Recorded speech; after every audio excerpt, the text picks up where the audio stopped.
Assalamualaikum warahmatullahi wabarakatuh. Selamat siang teman-teman semua. Di mata kuliah pengembangan bahasa anak usia dini pertemuan keempat ini kita akan membahas tentang aspek dan karakteristik bahasa anak. Sebenarnya beberapa sudah kita bahas di pertemuan sebelumnya yang teman-teman presentasikan, tapi coba saya ulas lagi supaya nanti lebih melekat. Nah, beberapa subbahasan pada hari ini yaitu sistem bahasa, aspek bahasa, kemudian tahapan berbicara, menulis, membaca, menyimak. Ini adalah yang teman-teman presentasikan kemarin, serta pemerolehan bahasa versus belajar bahasa. Ya, jadi apa bedanya antara bahasa ibu dengan bahasa asing yang dipelajari? Oke, yang pertama kita berbicara tentang sistem bahasa. Seperti yang kita ketahui bahwa setiap bahasa di dunia ini punya sistematikanya, punya grammar, punya tata bahasa gitu ya. Di mana bahasa itu sendiri merupakan sistem simbol untuk berkomunikasi dengan orang lain. Jadi teman-teman menulis, berbicara itu sebenarnya gabungan simbol-simbol ya. Huruf yang teman-teman tulis serta tanda baca yang ditulis itu sebenarnya simbol yang sudah disepakati oleh orang yang menggunakan bahasa yang sama begitu, sehingga informasi yang akan disampaikan itu bisa diterima dengan baik. Nah, sistem aturan bahasa sendiri itu terdiri dari beberapa hal. Yang pertama itu adalah fonologi. Fonologi ini merupakan sistem bunyi-bunyian bahasa ya.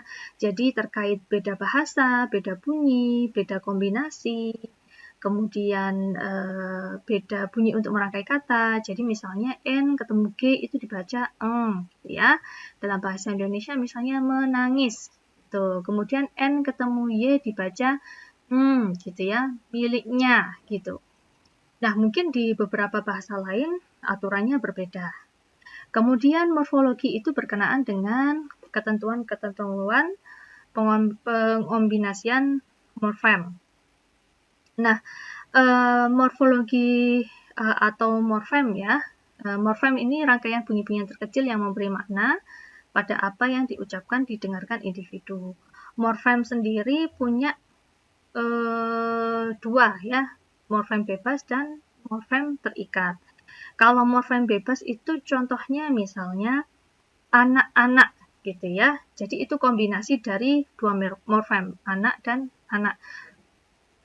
Kata dasarnya adalah anak, tapi ketika dikatakan sebagai anak-anak, artinya anaknya ada banyak gitu.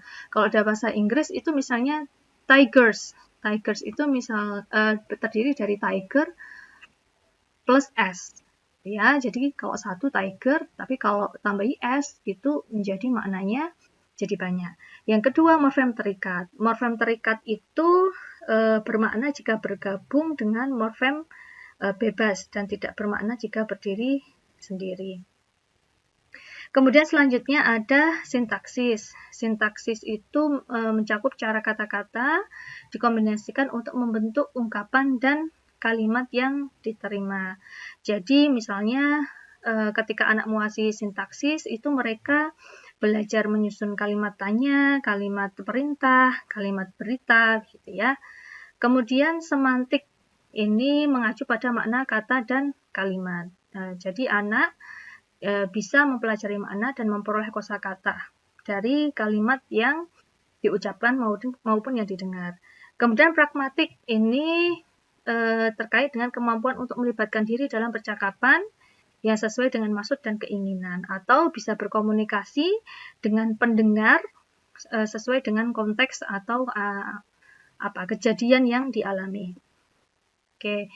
Nah, aspek bahasa ini sudah kita bahas kemarin ya. Jadi ada kemampuan untuk menyimak, kemudian berbicara, membaca, menulis dan sebagainya. Nah, bahasa sendiri itu ada dua ya, ada bahasa ekspresif, ada bahasa reseptif. Di sini teman-teman melihat diagram ya, bahwa bahasa reseptif itu termasuk menyimak, membaca. Jadi bagaimana kemudian kita bisa menerjemahkan simbol-simbol itu ke dalam suatu makna tertentu gitu. Sementara untuk berbicara dan menulis itu adalah bagaimana kita bisa menyampaikan ya suatu ide atau gagasan ke dalam ucapan gitu ya, atau ekspresi-ekspresi tertentu. Nah, di sini juga disebutkan bahwa ada juga bahasa oral maupun bahasa tulisan. Kalau bahasa tulisan itu membaca dan menulis karena simbolnya memang terpampang gitu ya. Sementara kalau menyimak dan berbicara itu adalah bahasa oral. Dikatakan bahwa bahasa tulisan itu lebih formal dan lebih sifatnya lebih kekal gitu ya, karena selain terdokumentasikan dari penyusunan kata-kata atau kalimat, kalau teman-teman merasakan ya, bahasa tulisan itu biasanya lebih singkat, lebih padat gitu ya, daripada ketika berbicara maupun menyimak.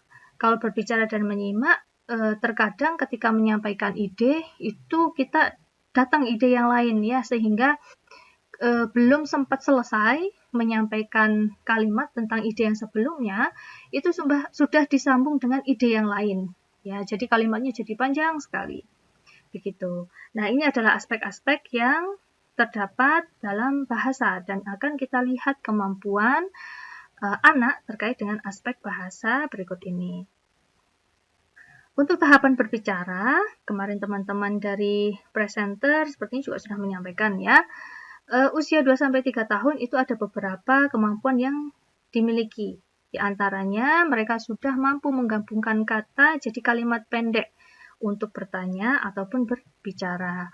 Oleh karena itu di usia ini sudah mulai mereka sering tanya ya tentang segala hal di sekitarnya. Kenapa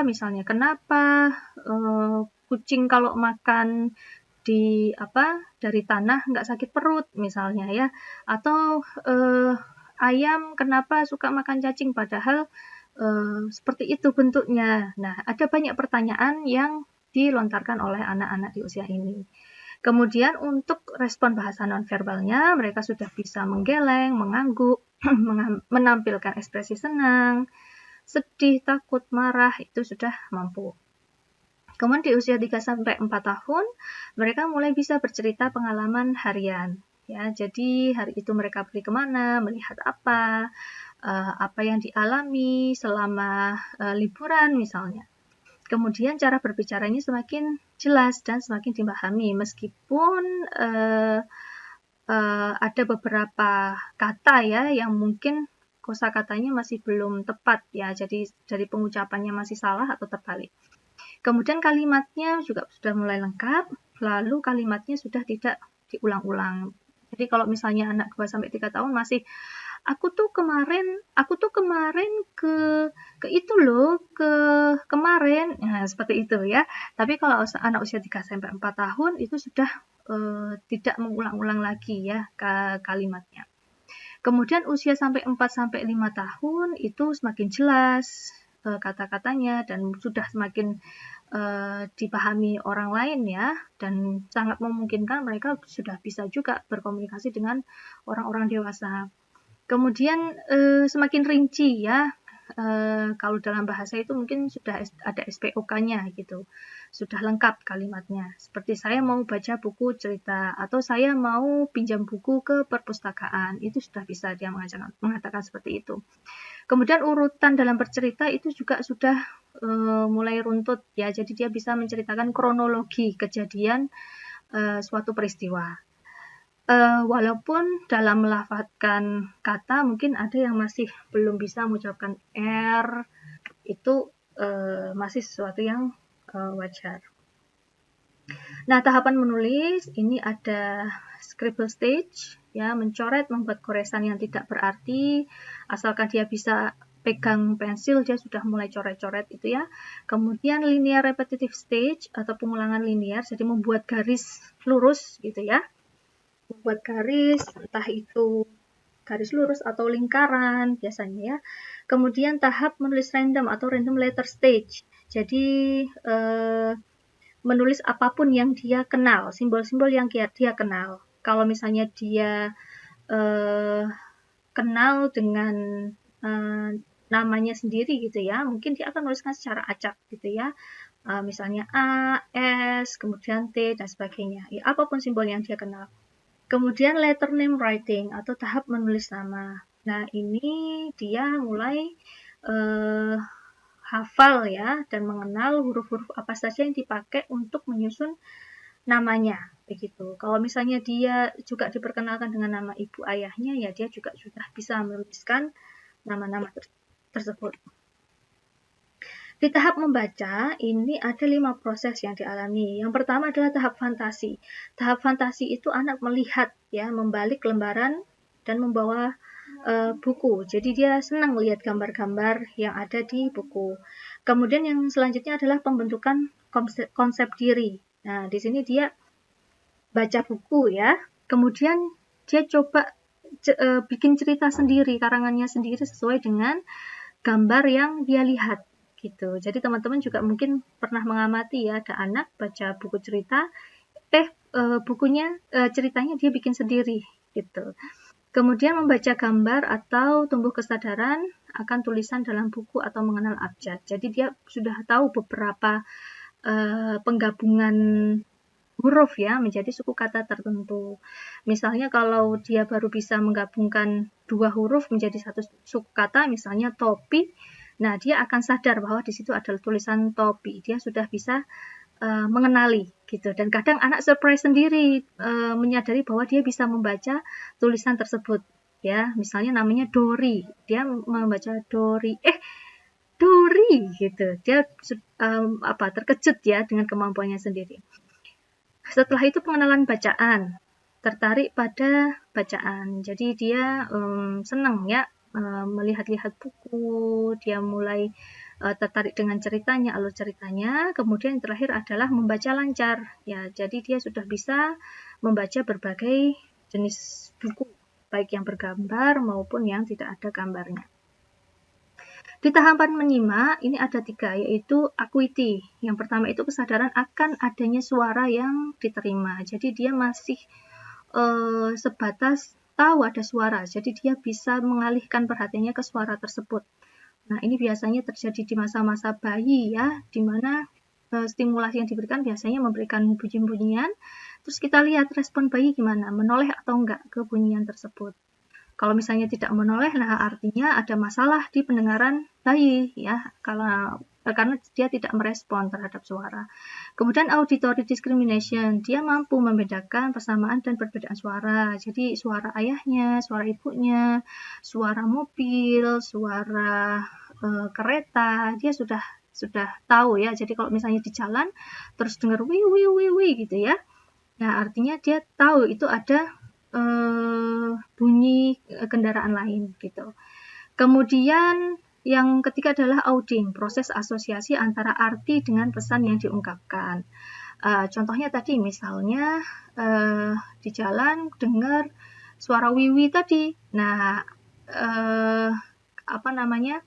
anak bisa mengasosiasikan, oh ada ambulan berarti ada orang sakit yang mau lewat gitu. Jadi dia kemudian bisa kata, ya misalnya ya minggir dulu ada ambulan mau lewat dikasih jalan. Nah, misalnya seperti itu. Atau misalnya dengar suara pesawat gitu ya, dia bisa mengasosiasikan bahwa di langit ada pesawat lalu dia keluar gitu.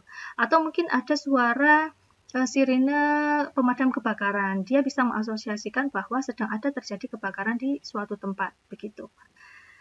Oke, nah kemudian salah satu isu yang dimiliki dalam perkembangan bahasa pada anak adalah adanya bilingual ya. Bilingual itu bisa terjadi pada anak yang memang sehari-hari dia dipaparkan dengan 2 bahasa. Misalnya di rumah dia menggunakan bahasa Indonesia, dia tinggalnya di Jerman ya. Jadi kalau di sekolah dia menggunakan bahasa Jerman, contohnya seperti itu. Atau ada anak yang belajar bahasa asing ya. Jadi dia sehari-hari belajar bahasa Indonesia, kemudian memang sengaja ya belajar bahasa asing mungkin untuk menambah pengetahuan dan sebagainya. Nah, bedanya apa? Kalau pemerolehan bahasa itu biasanya prosesnya tanpa kompetensi tentang aturan bahasa. Jadi ya sudah, memang sehari-hari terpapar dengan bahasa yang seperti itu. Jadi tidak disengaja. Sementara kalau belajar bahasa itu harus punya kompetensi dulu. Jadi anak memang punya keinginan atau mungkin sudah punya modal ya untuk belajar bahasa tersebut. Kemudian untuk pemerolehan bahasa biasanya berlangsung di masyarakat, jadi terjadi di kehidupan sehari-hari dia. Sementara kalau belajar bahasa, belajarnya di kelas ya, dengan jadwal-jadwal tertentu, kemudian sudah diatur waktunya. Kemudian untuk pemerolehan bahasa ya terjadi secara alami dan informal, sementara belajar bahasa itu formal. Kemudian untuk pemerolehan bahasa merujuk akan tuntutan komunikasi ya, dia memang harus bisa ya untuk menguasai bahasa tersebut karena digunakan untuk komunikasi sehari-hari.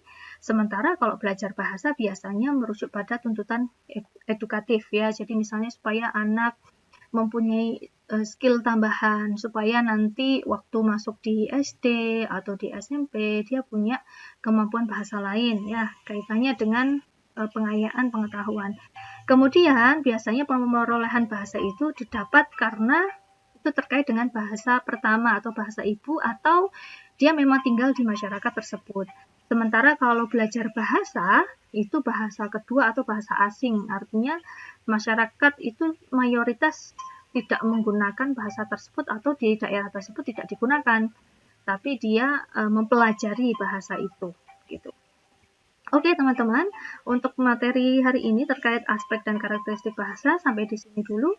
Nanti silahkan jika ada pertanyaan bisa disampaikan waktu Google Meet. Terima kasih semuanya, semoga dapat dipahami dan bermanfaat. Wassalamualaikum warahmatullahi wabarakatuh.